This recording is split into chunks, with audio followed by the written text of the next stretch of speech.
दोस्तों आज तक आपने बहुत सी हॉरर फिल्म्स और हॉरर शोज देखे होंगे और इन्हें देखने के बाद आपको यही लगता होगा कि कौन सा भूत प्रेत असल दुनिया में होते हैं, ये तो बस एक फिल्म है। लेकिन आज हम आपको एक ऐसी हकीकत भरी खौफनाक कहानी से रूबरू करवाने वाले हैं जिससे अगर आप भी भूत प्रेत और पैरानॉर्मल एक्टिविटीज जैसी बातों पर बिल्कुल भी यकीन नहीं रखते तो इसे देखने के बाद आप जरूर सोचने पर मजबूर हो जाएंगे। दोस्तों आपको बता दें कि इसी कहानी के ऊपर साल 2013 में द कॉन्जरिंग नाम की एक मूवी भी बन चुकी है और ये कोई ऐसी वैसी मूवी नहीं थी बल्कि एक सच्ची घटना पर आधारित मूवी थे जिसमें हमें एक शापित गुड़िया के बारे में दिखाया जाता है जो कि हर वक्त एक इंसानी जिस्म की तलाश में रहती है। अगर कोई इसके रास्ते में आता भी है तो उसे अपनी मौत को गले लगाना पड़ता है। अब सबसे ज्यादा हैरानी वाली बात आपके लिए ये होगी कि ये गुड़िया आज भी एक म्यूजियम में मौजूद है और म्यूजियम में साफ तौर पे ये मना किया गया है कि कोई भी इंसान इस शापित गुड़िया को हाथ तक नहीं लगा सकता। दोस्तों अगर आप भी शापित गुड़िया की हकीकत से वाकिफ होना चाहते हैं तो बने रहें हमारे साथ वीडियो के अंत तक। दोस्तों इस कहानी की शुरुआत अमेरिका में रहने वाले जॉनी ग्रोएल नाम के एक राइटर से होती है जो कि बच्चों के लिए किताबें और सीरीज लिख रहा था।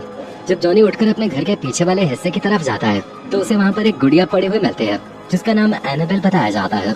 उसने अपने अड़ोस पड़ोस के बच्चों से उस गुड़िया के बारे में पूछा कि कहीं वो उनकी तो नहीं है, लेकिन सभी बच्चों ने मना कर दिया। फिर जॉनी उस गुड़िया को लेकर अपने घर आ गया और उस गुड़िया को उसने अपनी छोटी बच्ची को खेलने के लिए दे दिया। उस छोटी सी बच्ची को बहुत कम समय में गुड़िया से इतना लगाव हो गया था कि वो उस गुड़िया को हर समय अपने पास रखते थे। जॉनी को ये सारी बातें कुछ अजीब तो लग रहे थे लेकिन इतने भी नहीं कि वो इस बारे में ज्यादा सोचता। अचानक एक दिन वो गुड़िया जॉनी के घर से गायब हो गए। जॉनी और उसकी बेटी ने एनाबेल डॉल को काफी ढूंढा लेकिन उन दोनों को वो कहीं नहीं मिले। एनाबेल डॉल के न मिलने पर जॉनी की बेटी बहुत रोई लेकिन समय के साथ धीरे धीरे सब कुछ वापस पहले जैसा हो गया।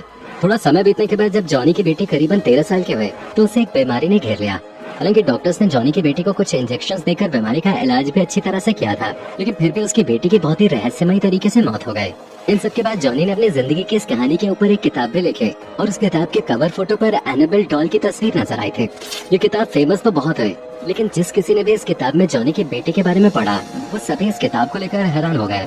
दोस्तों साल 1970 की बात है जब एनाबेल डॉल एक बार फिर सुर्खियों में आए थे जब उसे एक महिला ने किसी दुकान में देखा था। उसने इस डॉल को अपने बेटी के बर्थडे पर गिफ्ट किया था। आपको बता दें कि उस महिला की बेटी का नाम डोना था जो कि एक मेडिकल स्टूडेंट थे और कॉलेज में अपनी पढ़ाई पूरी कर रहे थे। डोना ने जब पहली बार इस गुड़िया को देखा तो उसे एक गुड़िया बहुत ज्यादा पसंद आई थी, इसलिए वो इस गुड़िया को वेकेशन पे भी जाते तो अपने साथ ले जाते। उस बच्ची के साथ उसके 2 दोस्त भी रहते थे। बता दें कि एनाबेल डॉल के आने से पहले कुछ दिनों तक तो सब सही चल रहा था लेकिन कुछ टाइम बाद डोना को भी ये लगने लगा कि एनाबेल डॉल में कुछ तो अजीब जरूर है। डोना को ऐसा लग रहा था जैसे गुड़िया चल सकते हैं, बोल सकते हैं और देख भी सकते हैं। लेकिन फिर बाद में वो सोचती थी कि ये केवल उसके मन का वहम है। लेकिन एक बार डोना ने खुद अपनी आंखों से ये साफ साफ देखा कि एनाबेल डॉल हिल सकते हैं। डोना ने जब इस बारे में अपने दोस्त लू को बताया तो उसने कहा मुझे तो शुरुआत से ही इस डॉल का बर्ताव कुछ अजीब लग रहा था और वो पहली बार ही इस डॉल को देखकर डर गए थे। डोना के दोस्त ने उससे ये कहा कि कोई मामूली गुड़िया नहीं है बल्कि ये बहुत ही अजीब है, इसलिए वो या तो इस गुड़िया को फेंक दे या फिर किसी को दे दे। लेकिन डोना ने उसकी बात बिल्कुल नहीं मानी। कुछ समय बाद एनाबेल के लिए डोना का शक और भी ज्यादा गहरा होता चला गया। अब उसे ये तो यकीन हो गया था कि एनाबेल डॉल हिल सकते हैं और उसने ये पक्का करने के लिए एक दिन डॉल को अकेले कमरे में बंद कर दिया ताकि वो ये जान सके कि कहीं ये उसका वहम तो नहीं है। अगले दिन जब डोना अपने कमरे में वापस गए तो एनाबेल डॉल को अपने कमरे से बाहर देखकर वो चौंक गए। लेकिन इन सब के बावजूद भी डोना का उस डॉल से लगाव बिल्कुल भी कम नहीं हुआ। कुछ हफ्ते बीतने के बाद डोना जब अपने कमरे में वापस आई तो उसने फर्श पे पड़े कुछ पन्ने देखे जिसमें खून से साफ साफ लिखा गया था हेल्प मी। लेकिन एक खास बात वो लिखावट इस तरह के थे जैसे किसी छोटे बच्चे ने ये लिखा हो। हालांकि यह सिलसिला कई दिनों तक चलता रहा और डोना भी एनाबेल डॉल से कुछ डरने लगे थे। एक दिन की बात है जब डोना अपने कमरे में वापस आती है तो उसे एनाबेल डॉल पे कुछ खून के दाग लगे हुए दिखाई देते हैं। हालांकि डोना के दोस्त लू इन सब बातों से पूरी तरह डर चुके थे और वो हर समय एनाबेल डॉल को बुरा भला कहा करते थे। एक दिन जब लू को डोना के कमरे से चीखने की आवाज आई तो वो तुरंत ही डोना के कमरे में गए। कमरे में जाने पर वहाँ से डोना तो नहीं मिले लेकिन एनाबेल डॉल मिल गए। ऐसे ही एक दिन डोना और उसके दोस्त ने डोना के कमरे से लू के चीखने की आवाज सुनी और जब वो दोनों कमरे में गए तो लू को घायल देखा।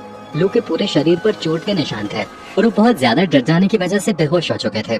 इसके बाद डोना और उसके दोस्त लू को अस्पताल ले जाते हैं। जब अस्पताल में लू कुछ ही दिनों में ठीक हो जाते हैं तो वो डोना से कहते हैं ये सब उसके साथ एनाबेल डॉल ने किया था, जिसे सुनकर डोना भी काफी घबरा जाते हैं।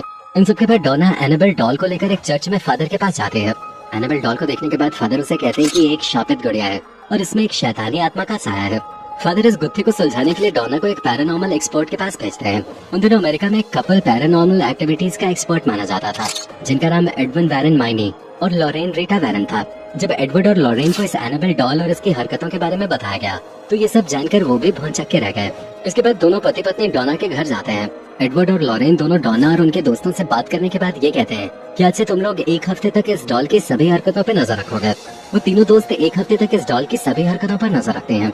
एक हफ्ता हो जाने पर एडवर्ड और लॉरेन भी जांच करने के बाद ये बताते हैं कि इस डॉल पर एक बुरी आत्मा का साया है। साथ में ये भी कहा कि ये गुड़िया किसी इंसानी जिस्म की तलाश में है और ये डॉना को हद से ज्यादा पसंद करते हैं, इसीलिए ये कभी भी डॉना के शरीर में प्रवेश कर सकते हैं। एडवर्ड और लॉरेन दोनों ने डॉना और उसके दोस्तों को ये वार्निंग दी थी कि तुम्हारे साथ कभी भी कुछ भी हो सकता है। हालांकि ये बात सुनकर डॉना और उसके दोस्त काफी डर गए। उसके बाद एडवर्ड और लॉरेन दोनों ने फैसला किया कि वो इस डॉल को अपने साथ ले जाएंगे और इस पर आगे की जांच करेंगे। लेकिन जैसे ही दोनों पति पत्नी एनाबेल डॉल को अपनी कार में रखकर वहाँ से निकले तो थोड़ा आगे जाते ही कार के स्टीयरिंग व्हील और ब्रेक ने काम करना बंद कर दिया, जिसके बाद उनका एक्सीडेंट हो गया। इससे ये तो पक्का हो गया कि ये सारी हरकतें इस एनाबेल डॉल की हैं, जो कि डॉना से बिल्कुल भी जुदा नहीं होना चाहते। हालांकि एक छोटा सा एक्सीडेंट था जिससे एडवर्ड और लॉरेन को ज्यादा चोट नहीं आई, लेकिन उन दोनों ने पहली बार इस डॉल की ताकत को अपनी आंखों से देखा था और इससे वो ये समझ गए थे कि मामला हद से ज्यादा आगे निकल चुका है। जिसके बाद दोनों पति पत्नी डॉल की ताकत को नियंत्रित करने के लिए उस पर कुछ मंत्र फूंक कर कुछ देर तक साधना करते हैं और फिर इस डॉल को लेकर वहाँ से चले जाते हैं। जब वो दोनों इस डॉल को अपने कार्यालय में एक जगह रख देते हैं तो कुछ दिनों तक तो वो शांत रहते हैं, लेकिन कुछ समय बाद उसकी अजीबोगरीब हरकतें फिर से शुरू हो जाती हैं। जिसके बाद एडवर्ड और लॉरेन को ये लगता है कि अगर इस गुड़िया को खुले में रखा गया तो ये किसी न किसी तरह डॉना के जिस्म में प्रवेश करने की कोशिश जरूर करेंगे। जिसके बाद उन दोनों ने एनाबेल डॉल को एक कांच के बक्से में सील करके म्यूजियम में रख दिया। लेकिन म्यूजियम में रखे इस बॉक्स के बाहर आज भी ये चेतावनी लिखी हुई है कि कोई भी व्यक्ति इसके ज्यादा करीब ना आए, क्योंकि इस डॉल की शक्ति अभी भी उसके पास है और वो कभी भी बाहर आ सकते हैं। एक बार की बात है जब एक लड़के ने म्यूजियम में आकर इस डॉल का मजाक उड़ाया और उसकी शक्तियों को चुनौते थे। इसके बाद जैसे ही लड़का म्यूजियम से बाहर निकला तो घर जाते वक्त उसकी एक बाइक एक्सीडेंट में मौत हो गई। जब इस बात का पता एडवर्ड और लॉरेन को चला तो उन्होंने ये कहा कि इस लड़के को एनाबेल डॉल को चुनौती नहीं देनी चाहिए थी, क्योंकि ये कोई मामूली डॉल नहीं है बल्कि इसमें एक शैतानी आत्मा का साया है।